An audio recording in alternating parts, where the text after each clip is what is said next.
Bonjour Madame Ortiz, vous Bonjour. êtes secrétaire générale de la section du Doubs pour le Secours populaire français.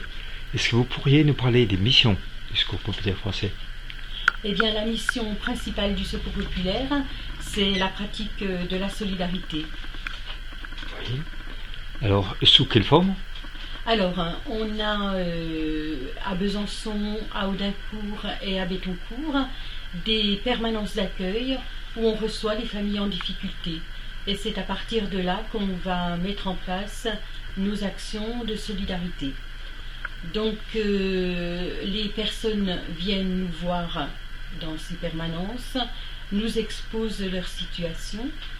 Et là, on a un rôle d'écoute, d'accueil bien sûr, et d'orientation, puisque c'est vrai qu'on doit voir avec la personne ou la famille si elles ont fait le nécessaire pour l'ouverture de leurs droits, que ce soit à la CAF ou ailleurs. Ensuite, ces personnes sont aidées sur le plan matériel.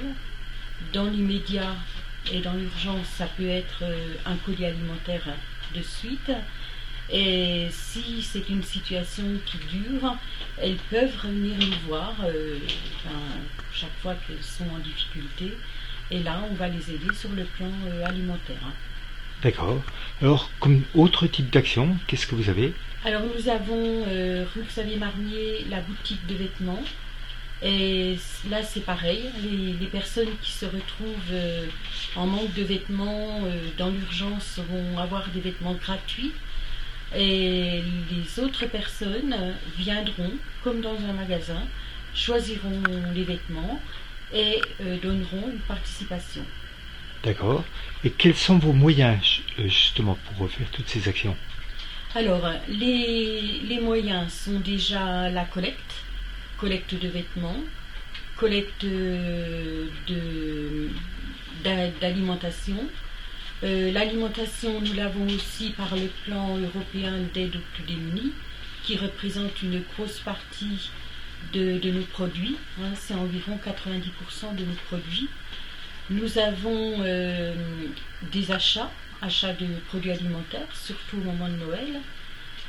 Au niveau des dons financiers, bien sûr, on a besoin pour toutes nos actions de solidarité en priorité de dons financiers, puisqu'il faut faire fonctionner la maison, bien sûr.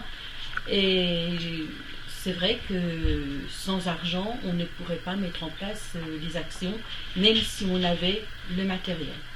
Très bien. Pour terminer, quels sont quelques chiffres que vous pourriez donner concernant l'association? Alors, l'association, c'est environ 2000 donateurs financiers.